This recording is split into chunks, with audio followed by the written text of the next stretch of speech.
If we have an offer on the table, I really hope that what that means is that they've finally seen our perspective. A critical step, Quebec's Common Front unions representing 420,000 public sector workers drafted a proposal for an agreement in principle with the government Thursday regarding salaries and working conditions. They'll present it to delegates of the FTQ, CSN, APTS, and CSQ in the coming days. This as the FAE union, representing about 40% of Quebec's teachers, which has been on strike since November 23rd, reached a tentative deal late Wednesday. It's an important moment in this whole movement that's been building over the past year, and I really hope that those are satisfactory deals that we're bringing to the members, and I hope that the members will look at those and say, wow, that's going to help me going forward in my work, and that's going to show me that we value my work with fair pay. After 22 days of striking, the FAE said it was presenting a deal to its leadership which involves salaries and working conditions for the roughly 66,000 members of the union.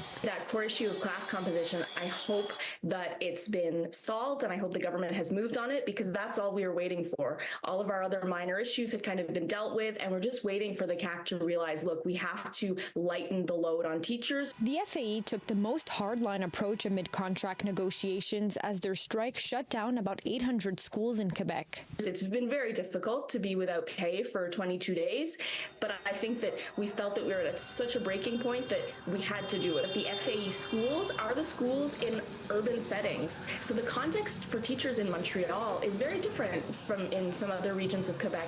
Just the immigration profile of Montreal, the housing crisis in Montreal, the cost of inflation, how it's affecting families. Like, we're really on the front lines of all of these burdens that are on families in Montreal and in Quebec City and in Laval. And so I think it's normal that we had to push harder to get some of those reinvestments for schools. Only the FIC, the union representing about 80,000 healthcare workers, hasn't reached a deal. As for the FAE, many are hoping for a settlement that would ensure school resumes with better working conditions for teachers and students on January 8th. I think we shouldn't go back to class without something that's concretely going to make our lives better as teachers, and is going to make students' lives better as learners, because we have to remember that teachers' teaching conditions are the learners' learning conditions. In Montreal, Alicia Rubertucci, City News.